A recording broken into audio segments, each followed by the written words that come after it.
Hey, it's your friendly neighborhood Potato Witch. Welcome to the show. It would be really easy to just dismiss Coromon as yet another Pokemon clone. I mean, there are dozens of such games out there, each attempting to cash in on the continuing popularity of the Pokemon franchise, usually with only a couple of tiny tweaks to the character models. If that. And with a name like Coromon, surely this has got to be pretty much the same sort of tired old clone, am I right? Well, honestly, that's not the impression I got from playing the demo.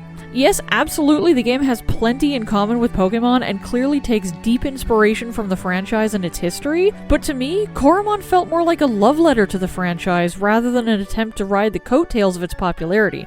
Now, the core elements of Pokemon are definitely there for all to see. The game isn't even attempting to hide that. You have a party of 6 monsters called Coromon, they have 4 attacks, they evolve with certain parameters, they have elemental types, experts are named after trees, the whole shebang. People familiar with the Pokemon games will feel right at home picking Coromon up and diving into a familiar yet new adventure, something to scratch the itch for a beloved franchise while still offering things that haven't been seen before. You see, one of the biggest reasons I'm not going to dismiss this as a bog-standard clone is because I have seen the amount of work that people put into this sort of thing. I used to be part of the Pokemon modding community, taking the earlier generations of games and editing sprites, changing up maps, dialogue, story, you know the deal, using tools designed to edit specific Pokemon games of certain generations. And let me tell you, some of the work done in this community is freaking fantastic.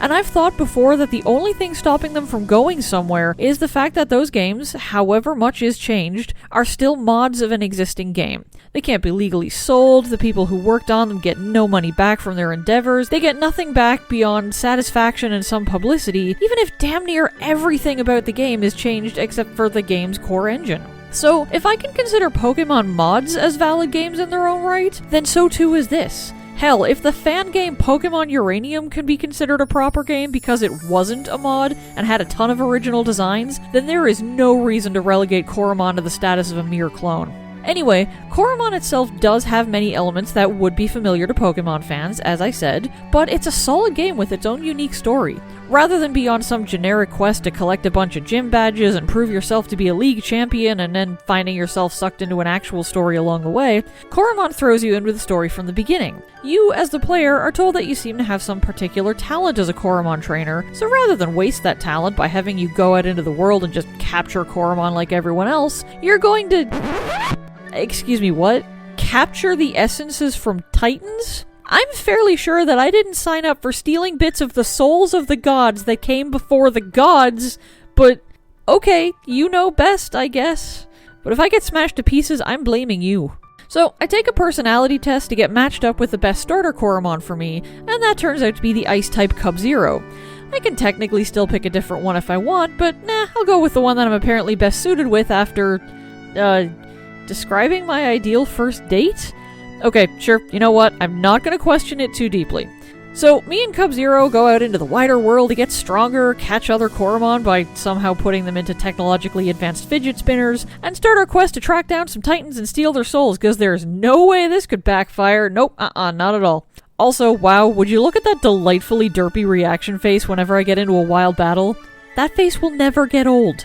Though it seems a small thing to make a deliberate point of mentioning, one aspect I particularly liked here was the option to buy an item that'll transport you back to town if your team is worn out and you don't think you can get back without difficulty. It's not cheap, especially in the beginning, but those items are really handy. I'd say they'd be useful in challenge runs, but only certain ones. Which brings me to yet another awesome thing in this game.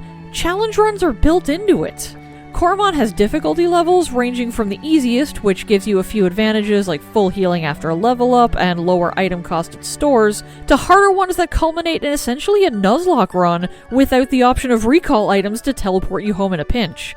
That Coromon has built-in settings to let you do one of the most popular challenge runs in its genre is fantastic, since it really shows that the developers know what people enjoy and will give that to them without the challenge having to be entirely self-imposed. And as for those who don't want that, who just want to play through the game without those restrictions or benefits, cool, just play on normal difficulty and go with the default settings. The point is, the options are available, and the game's creators know what the fanbase is likely to want. Comparative to its source of inspiration, Coromon seems to have fewer elemental types to deal with, sticking to a mere 7. I miscounted at first and thought that there were 6, and I was happy because, yeah, 1 type per slot in my party, but no, there's 1 more I didn't account for, so it's decide time! In the end, I'll have to figure out which type to not have represented in my team, but at least this way, it can be easier to have good type coverage so that I have something on hand for all situations. Moves in battle use SP, sort of the equivalent to MP in other RPGs, with stronger moves costing more SP. You'd think this would make things very limiting, with a lot of running back and forth to heal so you can keep on fighting, but when you're out of enough SP to use any of your moves, your Coromon can rest for a turn and gain half of their SP back, which is a great way of balancing things and making sure players have options when they need them. Coromon also have 2 experience bars, one giving you standard level progression with a resulting small stat increase, and one relating to its potential. When that second one fills up, you get 3 additional stat points to distribute as you see fit, meaning that you can make up for weak points in your Coromon's current stats, or beef up some of their strongest stats, whichever appeals to you more. And I think this is pretty cool, since it gives a bit more customizability to your build, some more flexibility in your focus. There was also a mention of Coromon that are a slightly different color than normal, which relates to a Coromon's potential. This definitely caught my attention, since it means that different colored monsters are more than just a cosmetic thing, but upon digging a little deeper, it looks like there might be 2 different variations, potent and perfect. I only managed to find 1 potent one in the wild during my play of the demo, so I couldn't experiment too much, but I do like that the game will keep track of the different variations, making filling up your Coromon database a triple challenge. You can get all the standard ones, sure, but similar to the way people like to shiny hunt in Pokemon, Coromon gives you 2 shiny hunts, and something more than just your own memory and note-keeping to keep track of them.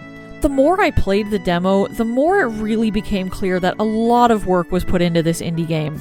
It may have built itself around some Pokemon-shaped scaffolding, but the rest of the structure is something all its own, with a unique story, different mechanical quirks and functions. In the same way that I enjoy seeing how things changed with each successive Pokemon generation, so too did I really enjoy seeing every little development with Coromon, from the battle mechanics to the quests that NPCs will give you, to the multiple references to geek culture that are scattered throughout the game. Okay, I should clarify here, by geek culture, I kind of mean the culture that built up around my group of friends in high school. Seriously, it was like this game was tailor-made for my life experience, and it was awesome. I mean, come on, there's a blacksmith named Perrin, for crying out loud. Anyone who's read the Wheel of Time novels would catch that one, but not everyone's read the Wheel of Time novels. But they were really big with a few of my friends in high school, and many of us would have caught that one. So too would we catch the Altered Library book titles that relate to classic dystopian fiction. But holy crap, the grin on my face when I came across Strange Al singing a variation on the lyrics to Amish Paradise. Yeah, I still know all the lyrics to that song, and it came out in 1996. Friends, Coromon is the best part of my high school years, and I can't help but love it. It gives me all the nostalgic feels. The demo itself offers a fair bit of content too. I played for over 2 hours, and yeah, some of that time was given over to a bit of grinding and exploration, but even so, I've seen full games that offer less content than this demo.